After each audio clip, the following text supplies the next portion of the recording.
Hey, Raising Athletes podcast listeners. I'm thrilled to announce our new proud partner, Corvive Natural Health Supplements. Corvive offers top-notch natural products designed to boost your health and wellness. From hydration to daily supplements, Corvive has you covered. Check them out today at kirstenjones.com. That's KirstenJonesinc.com or corvive.com, corvive.com, and use promo code Kirsten, Kirsten, to experience the difference for yourself. Hi, Once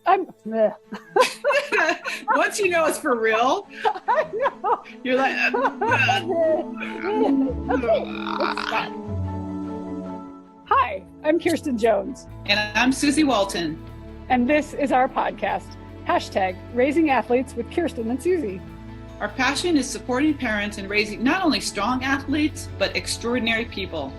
Join us each week as we tackle all topics youth sports, including everything from early specialization and overuse injuries To helping our kids feel empowered and learn how to advocate for themselves, not only in the classroom and on the court, but at dinner tables and in their communities.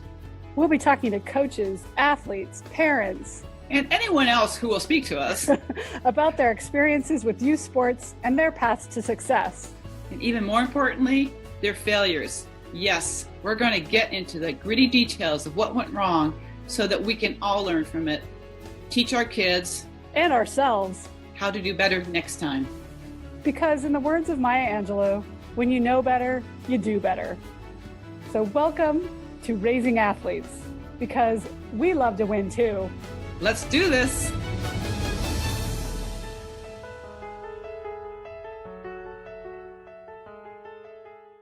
Are you feeling stuck? Ready to change your life? Need something new that will help push you into your next level? Join our Mindset Mastery and unlock your true potential. I love helping others figure out what's getting in their way, holding them back, and helping them release their limitations. That's what this Mindset Mastery class is all about, where you'll learn powerful techniques to conquer obstacles, achieve your goals, and transform your mindset. One student in our last class said, "This workshop has changed my life. I now have the confidence to chase my dreams." Another one said, "I feel unstoppable. It was the best decision I've ever made." So don't miss out. Visit KirstenJonesinc.com to secure your spot today. That's KirstenJonesinc.com to secure your spot today. Let's do this.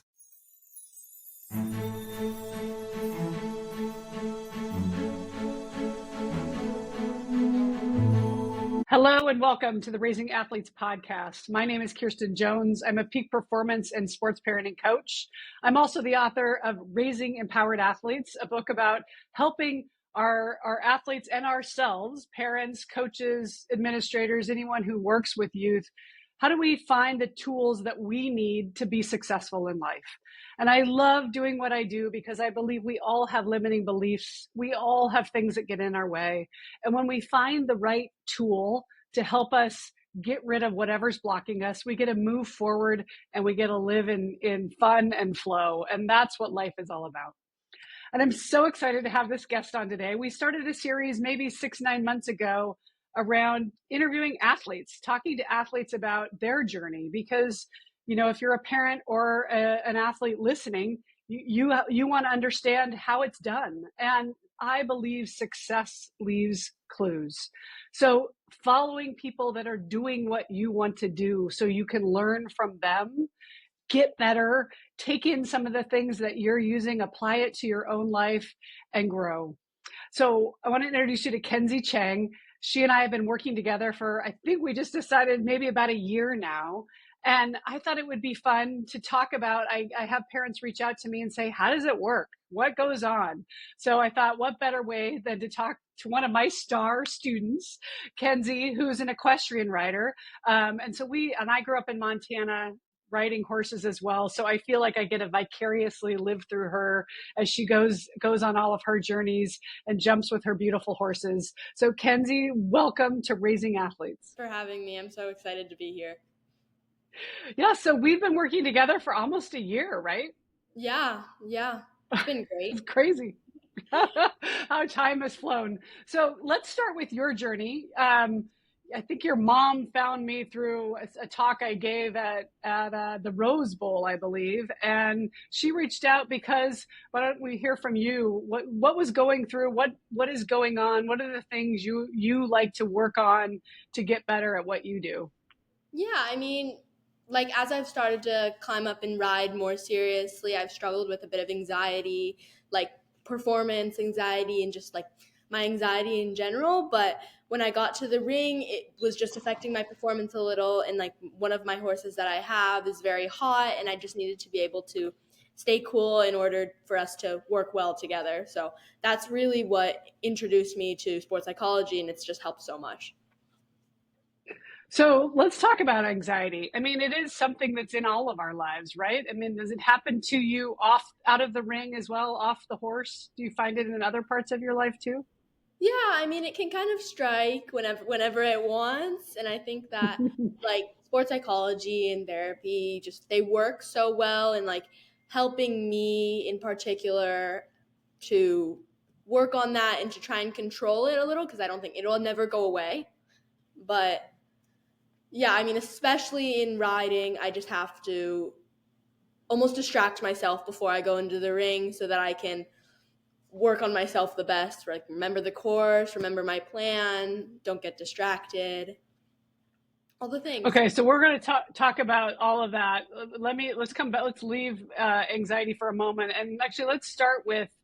Tell me about how did you get into equestrian? What was your first sport as a child? What other things do you do aside from ride horses? It's a little. I was almost kind of born with the riding gene, I would say, because neither of my parents ride. There's no one that rode in my family, and I kind of was just horses until my family let me start riding.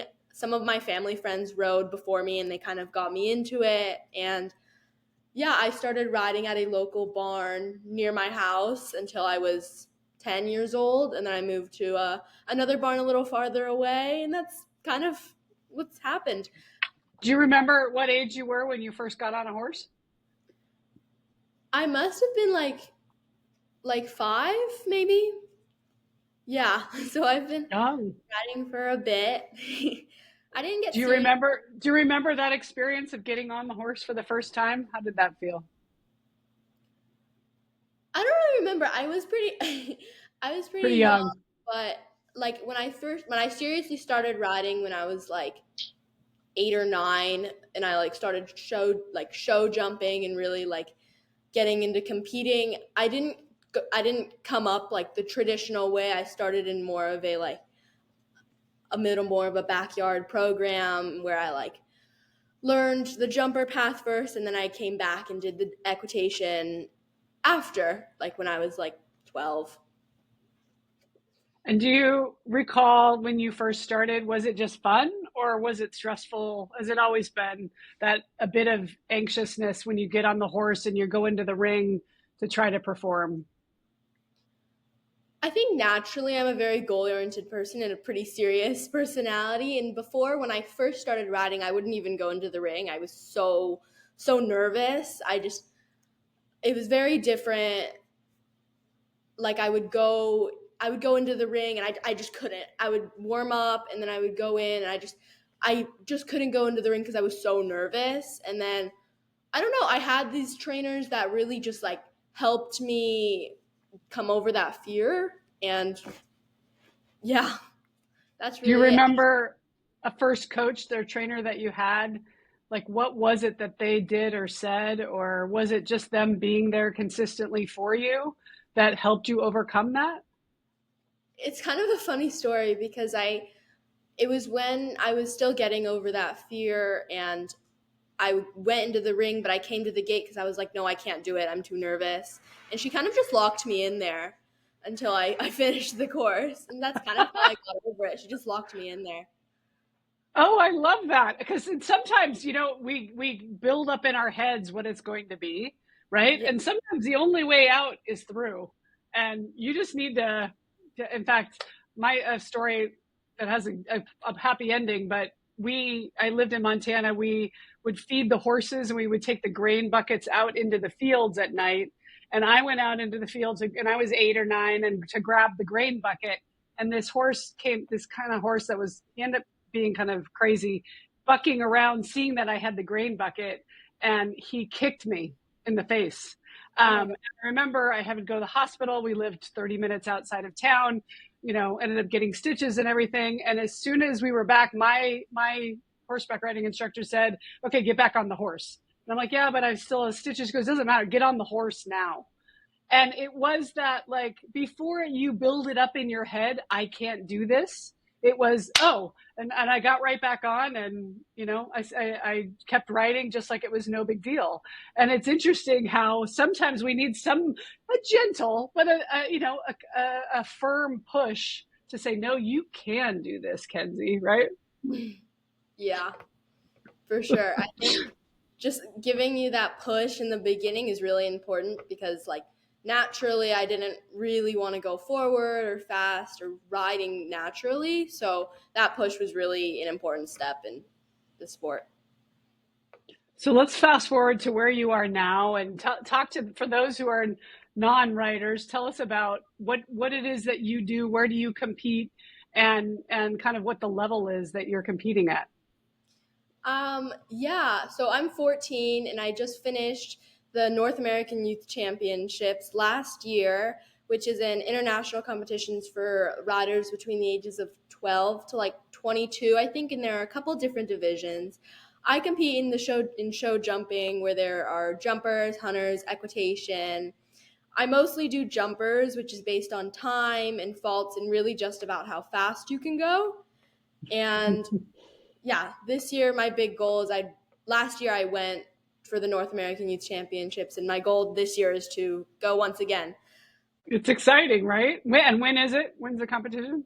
It's in August, so I'll have a couple more chances for these 2 trial spots, which is a real pressure builder, where sports psychology really comes hand in hand.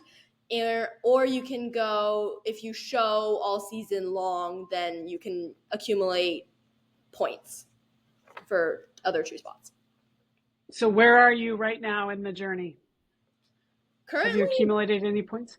Currently, right now, I had a bit of a rocky start with some of my horses, so I don't have any points. I'm a little late in the journey, but I have a couple new horses that I'm pretty excited about, and we'll kind of see. I'm going to show in a couple of weeks, and yeah, we'll just kind of go from there. So let's talk about the insert sports psychology, right? So what tools have you and I worked on that you find yourself using? What maybe something that hasn't worked, or I don't know if there's anything that you're like, I mean, I usually, if it doesn't work for me, I forget about it. But think of if there's anything that comes to mind as to things we've tried or things that are working for you. Yeah, I know we've talked a lot. I'm definitely an overthinker.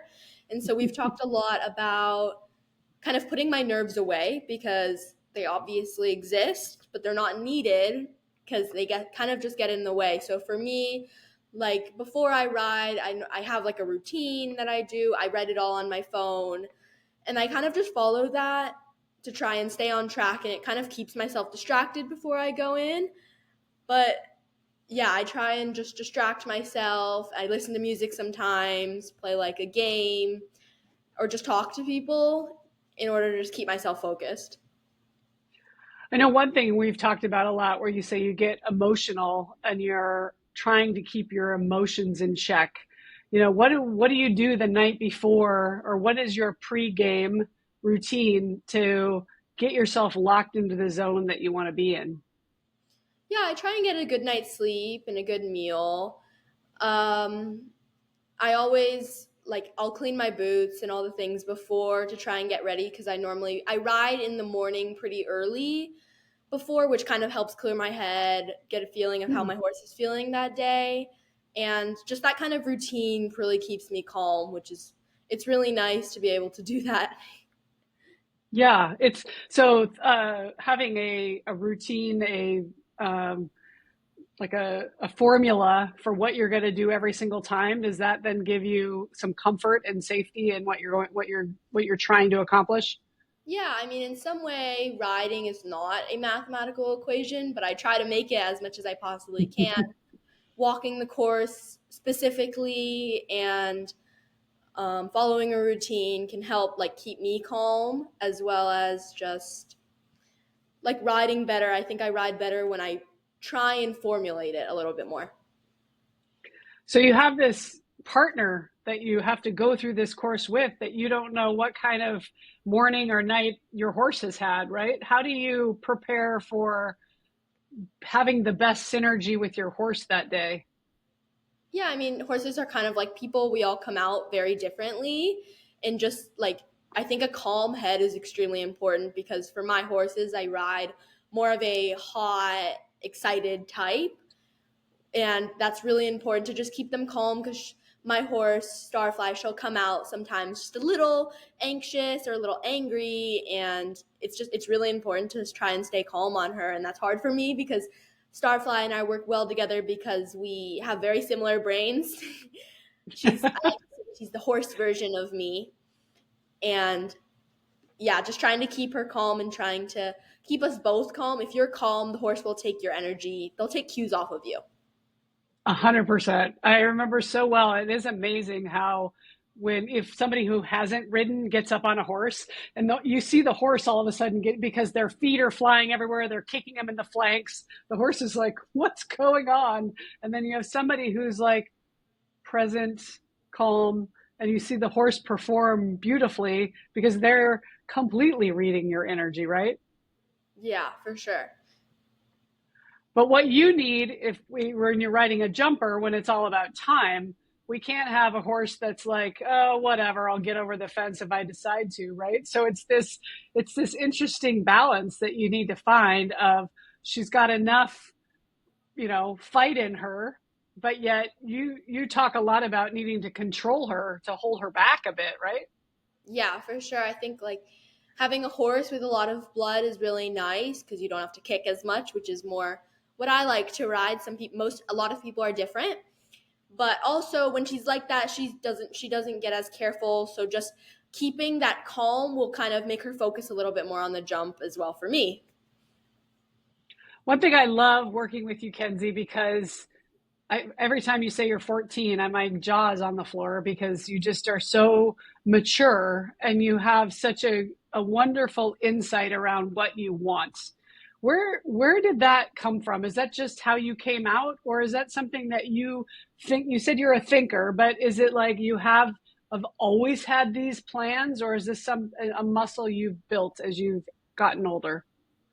I think about that a lot sometimes because I didn't really care about a lot of things until I started riding, where I then became extremely goal oriented and I get a little locked on them, which can kind of drive me a little crazy sometimes. But I think it's like being a goal oriented person for me has been really nice because I'm always driven by something, which I think is really important in a sport. So I kind of naturally am like that. My dad is like that a lot too. But I think because I'm so passionate about that, it really helps. How do you unwind? What happens when you're away from your horse and away from the stables and okay, today you can't go near the barn? What are you doing on a day off? How do you decompress? I watch a lot of videos, a lot of old videos. I try and watch some of the top riders in the world, my competitors as well, my old videos, all of it. I think it's all really good. I try and talk to my trainers as much as possible, watch old Grand Prix, watch my old rounds, how I've progressed in the last year. And then, yeah, horses are always on my mind. What are you looking for when you watch video? It's a lot of what, after I come out of the ring, when I talk to my trainer, what I can do better, I'll kind of watch like, okay, that round, you really held your body back and that was really nice. If you watch this rider, they do that really well. I'll watch my competitors to see like how I can tighten up my track to be a little bit more competitive on my horses, but still keeping the rails up. So, I mean, it really depends on going from being a better rider and also being as competitive as possible.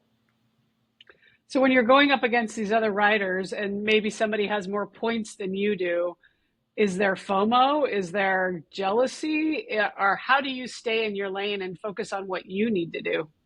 Yeah, I think naturally there is a little bit of FOMO, and I mean, I had a little bit of a rough year last year, but I think just trying to stay on track, it'll come. It's the nice thing about riding is that some of the Olympians, they're not the sport does not end when you're 20. A lot of the riders are in their mid 50s, 60s, and it's a long sport, and I think that's just something I have to constantly be reminding myself. We talk a lot about it's a marathon, not a sprint, right? So having the tools in place that if you don't do well today, it's a day. It's not the whole thing. And I think athletes, we get, oh, this is the moment. This is the one thing that I have to perform at. No, it's an opportunity to perform. But if it doesn't go your way, that's okay. You're going to have another day, right, to do this. And I think it's important just to say it's just a class. There's always another one. And I think as the pressure builds, it's a little harder to think that. But the more you can remind yourself that, I think the better off you'll be. How much visualizing do you do, like the night before or the week of? Or I know sometimes you don't know the course until you're there, but what are the tools that you're using so that you're the most prepared when you go into that ring? I think visually, I'm not naturally such a visual person, but I watch like my best rounds. I have albums of all my different horses, and I watch those best rounds a lot to try and replicate them, as well as like I love that feeling. I think I'll always be chasing and craving that feeling of like having that good ride, like leading the class. It's an endless feeling. Can you explain what the euphoria feels like? I think it's hard to explain. It's a little different for everyone, but like for me, I just like shivers almost come over my whole body. It's just such a cool experience, and for everyone that's riding, it's so worth it. And what you're talking about, I like to call remembering the future. So if you're listening and we've all had successes, and it may be on the math test or it may be, on the playground, but you've had a time where, wow, that just went really well and you feel really good about it, and being able to go back into your memory bank. And if you have a video of it, even better, but to play that video, and if at least play it in your memory, because your brain doesn't know the difference between you thinking about having had that clean round and you actually having already done it. So just by you, Kenzie, focusing on that clean round where we rode perfectly, I was flowing, we were a unit, we flew as one, I'm now recreating that again, which is one more vote for going towards what you want, right? And that's such a beautiful thing. I was just in Memphis over the weekend. My son is playing in March Madness. His team Colgate made it all the way to the dance. And I texted him the night before. I said, "How are you feeling?" He said, "I'm so excited." And I said, "Play for your 8-year-old self. Remember who he was, and he would be so in awe of you that you get to dance. Like, this is something you've dreamed about for 20 years. And now you're actually playing in March Madness." And he texted me back, like, "Mom, I'm crying." He's like, that is so true. So it's exactly what you're talking about. Is sometimes it's like, what advice would you give your 5-year-old Kenzie self about you as a rider right now? Yeah, I mean, even last year, just thinking about what I wanted last year and what I've done this year, I mean, it's insane. The growth every year for every person, it's really, it's a perspective that you have to look at a little. You can look at, okay, they're doing better than me, but they're younger than me and they're doing better, but like focusing on yourself is really the most important part. We look forward and we see a straight wall up, and we look back and we see a flat line. But when you really look back and see, again, the growth you've had in just a year, it's amazing. And you are a case of one. It doesn't matter what anybody else is doing. You know, when Missy Franklin, who's in a 12-time Olympic gold swimmer, says, it doesn't matter what's happening in lane 3 or lane 1 if I'm in lane 2. The only thing I can control is what I'm doing in my own lane. And that's exactly what you're doing. And I love seeing you when I get on the phone with you and you're like, yes, I did this. I tried it and it worked. It's that, like, yes, you're voting for yourself and building that muscle. It's awesome. I think that's the really cool thing about sports psychology. When you use it, you'll either see a difference or it won't work, and you try something else and then you'll see it. It's really cool. So let's look forward the next couple of weeks. You said you have another big event coming up. What are the things you're going to do between now and then to prepare for that? This one's going to be a little different. I have a new horse coming in, hopefully, and I'm bringing some new horses that I don't know too well. And so this one is really going to be a learning one. Yes, it is a big opportunity. There is like a trial, but for me, I kind of just have to go step by step. So yeah, we'll see. It's going to be interesting this year. That's great. And we have to just keep an open mindset. And just because you don't have all the details doesn't mean it's not going to go well, right?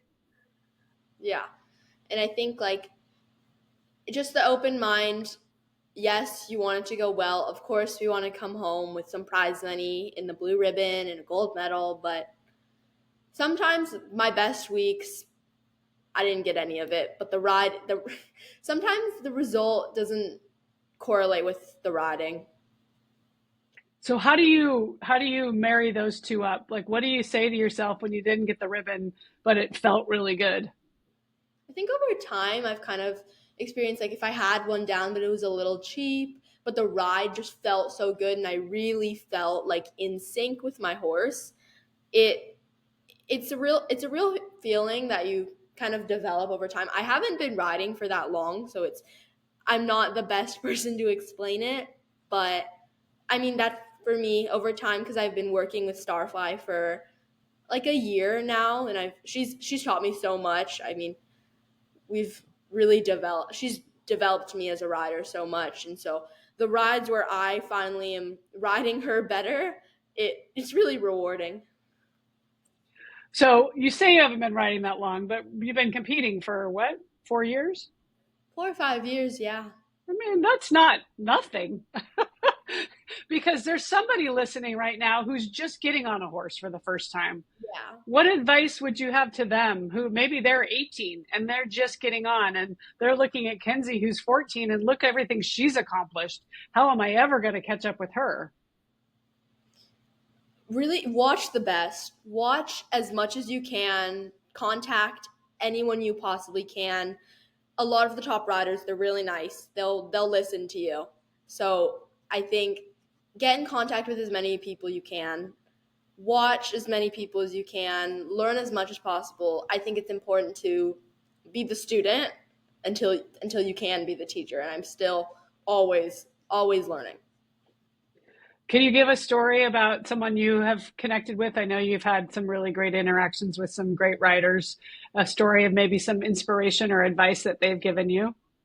Yeah, I've been lucky enough to train with Ashley Bond for a couple years now, just on the side. She lives in Florida, but it's been great. She's found me 2 really great barns, as well as a lot of horses along the way, and just her training has been so great, and I'm so thankful for all of it.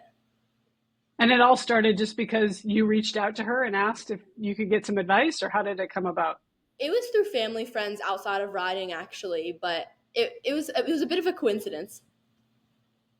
See, I love that though, because sometimes we think, well, I don't know anybody, so I'm not going to be able to get the help. But to your point, find the best riders, DM them, watch them on YouTube.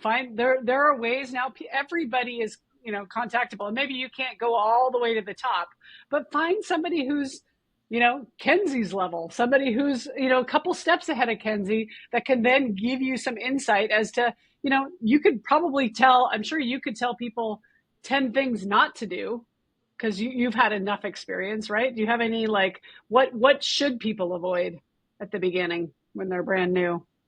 Yeah, I would say avoid trying to teach, and I think that's a really important skill. Is a lot of people, once they know a bit, they'll try and teach, when I think it's important to learn as much as possible. I think everyone is always learning. Good. Yeah, me too. Having a growth mindset and realizing there's always something you can be doing better and getting better at. And that's what makes it fun. And while you're having fun, that's kind of one of the pep talks I know I give you a lot, which is just go out there and let it rip tomorrow, right? You've done all the training. There's nothing that you're going to fix in the moment. It's really more about trusting yourself, trusting your training, and enjoying the ride. When you're in the ring, are you having fun? Like when you're in a competition? Yeah, for sure. I think the adrenaline is flowing so fast that it's exciting. Oh, well, I just love working with you. I find you so inspiring. And I knew and I know you'll be inspiring to a lot of our listeners. So thank you so much for taking the time. Do you have any last parting advice to give? I think that's it. I've said my piece. Thank you so much for having me. Yeah, this has been wonderful. Parents, athletes, if you're listening, is there anywhere they can find you or follow you while you're riding? Yeah, I have an Instagram account that I run myself. So yeah, you can follow me. What is that called? What is your handle? Kenzie Chang _ Kenzie Chang _ follow her. So much fun, Kenzie. Thanks so much for being on. Let me finish by saying we have one question that I ask all guests. So you can fill it with a word, with a sentence, with a paragraph, but how would you finish this statement? The best athletes I know do this. I'll fill that in with a quote that my dad's been telling me since I was little. Hard work beats talent when talent refuses to work hard. And I think that's something everyone should live by. Amen. Such a great quote. I love that one too. Kenzie, thanks so much. Parents, athletes, coaches, anyone listening, please check out my book, Raising Empowered Athletes, where I talk about a lot of these things about grit, resilience, gratitude, having great habits, being in the moment, being present, and enjoying the ride, because it's all a gift. Let's do this.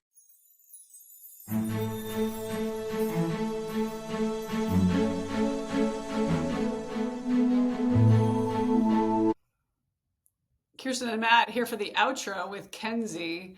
I just love working with her. She's such a fun human becoming and so gifted in so many ways. What did you hear, Matt, when you listened back to her interview? Well, I heard the first 15 minutes and I was like, oh, this is a great podcast guest. And then she said her age was 14. And I almost had to re-listen to the podcast with a whole new set of eyes because of how hugely mature she was for a 14-year-old. I mean, when it first started, I was under the impression that it was a 24-year-old that was talking, that this podcast was shot with somebody my age. And, she was hugely impressive to me, and I felt like I learned a bunch off of her, and how impressive it was to me that she's able to take in so much of your information and then put it into practice with stuff that most athletes don't figure out until they're in the pros or college. So tell us a little bit about what it's like working with her on a daily basis. Yeah, she's fun because she's able, and so it's a good point you say that, because sometimes the challenge is figuring out what people are really asking you, right? They'll lead with, here's the problem. And then you have to realize, is that really the problem, or is that just what they're hiding behind? And again, for her age, she's able to really, I think, articulate what it is she's running up against, and then is open to say, okay, let's just brainstorm how some potential solves for that. And then she does a really good job of of, okay, I call it giving you homework when I work with somebody, like an assignment. And it could be doing breath work. It could be journaling. It could be, just saying a mantra, so homework is not like it's going to take you 5 hours, but it's just something that I'm asking you to incorporate into your life to see if that impacts an outcome that you're looking for. And she was very good about when I would give her a homework assignment, that she would be like, the next time we would talk, oh yeah, I tried that. Okay, that worked, and I love this result. And here's what I tried. And then I tried it this way. And then she's good at, what I think some of the best athletes, whether you're on a horse or not, is she coaches herself. So I think to have that skill set, to me, is why I love to do what I do, because you don't need to hire me for life, but if you can take the tools and make them part of your daily life, that's the biggest gift, because the most impactful coach you can have is the one in your head. Yeah, she seems to be very strong-willed and very self-driven at such a young age. What is it like working with, other 14-year-olds who aren't as mature as they shouldn't be, who aren't able to take those tools and directly put them into practice? What is your technique for getting them to do their homework, essentially? Yeah, you just have to slow things down. So I always go in with not an agenda, but with this would be some ideas that I have when we start to work together. And that what you realize is, again, everybody's at their own pace, and it isn't a race, and there is no finish line. So you have to spoon feed them for where they are so that they can get to where they want to go. And again, it's always about where they are and what they want out of it. And some 13, 14-year-olds just quite honestly are not ready for it. And that's okay. And that's, what I tell parents is, I know parents get frustrated and they're like, okay, well, great. Can you fix this? And the answer is, I don't have a magic wand. So if they want to fix it, then yes, I have some tools that I can offer. But if they're not ready for it yet, then, I can't want it more than you do. Yeah. And that was one of the most impressive things about Kenzie. She comes across as very self-aware, along with being self-driven. So she understands, this is what I'm struggling with, and this is where it needs to, I need help, or I need tools, and that's kind of what you're describing, is somebody who can assess the situation, assess the problem, and work with you on, let's find the right outcome. Let's find the right tools. And I can't echo enough how impressive she was. And because when you told me you were having a 14-year-old on the podcast, I was a little bit like, oh, okay, let's see how this goes. And you got it spot on. I think she was one of the best guests that you've had, and it just goes to show that these athlete series there's so much to be learned from everybody who's a young kid, at the beginning of their athletic career, and all the way up to the pros. We don't have to just take it from the top down. There's something you can learn from the bottom too.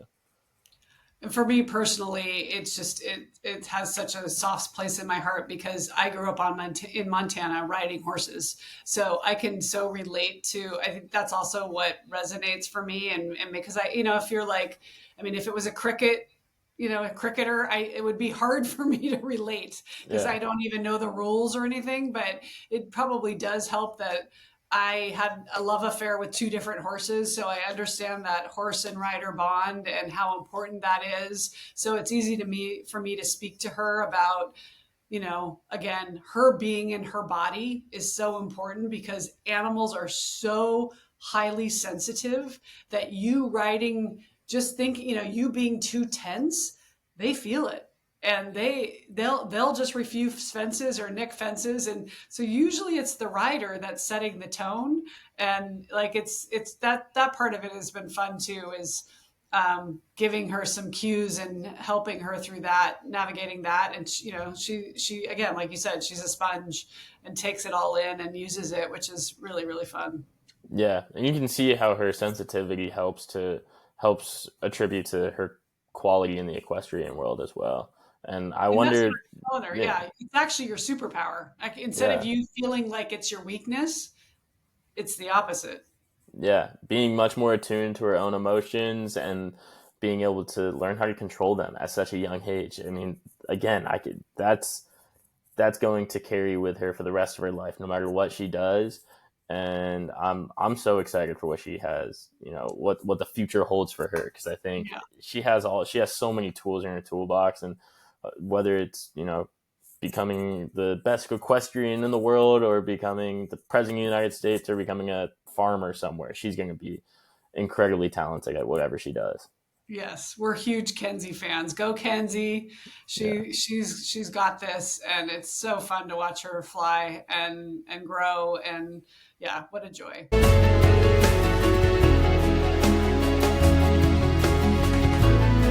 Hey, Raising Athletes podcast fans, Kirsten here, and I have to share my new favorite hydration secret with you. Corvive's Hydrate in pink lemonade. If you're looking for the ultimate hydration boost, this is it. Corvive's Hydrate is an NSF certified for sport, trusted by 4 Major League Baseball teams and 3 military bases. With 6 grams of pure organic cane sugar, it ensures you absorb all the electrolytes you need. And get this, it has 3 times the electrolytes and 4 times less sugar than those leading brands. Plus, it's developed using the World Health Organization's standards for oral rehydration solutions, making it the equivalent of a bag of IV fluids. Best of all, there are no artificial dyes or sweeteners. It's so perfect for the entire family. You can drink it any time of day, before, during, or after workouts or sports. So say goodbye to sugary juices and hello to superior hydration with Corvive's Hydrate in pink lemonade. Visit corvive.com. That's CORVIVE.com. And use promo code Kirsten, that's KIRSTEN, for 30% off your order. Try it today and feel the difference. Hey, Raising Athletes podcast listeners, are you feeling stuck or looking to elevate your life to the next level? I've got something amazing for you. There are tools that I have in the book. It's what I use when I work with my athletes and clients one-on-one. All that you need to help you figure out what's getting in your way, holding you back, releasing your limitations, and getting to the next level. We have another course starting this fall, so join the Mindset Workshop and discover how to unlock your true potential. This workshop is packed with powerful techniques to help you overcome obstacles, achieve your goals, and transform your mindset. It's time to turn those dreams into reality. I've heard from so many people who said this workshop changed their lives, giving them the confidence to pursue their dreams and feel unstoppable. So don't miss out. Head over to KirstenJonesInc.com to secure your spot on the waiting list today. That's right, KirstenJonesInc.com. Get on the waiting list today. Trust me, you won't regret it. Let's do this.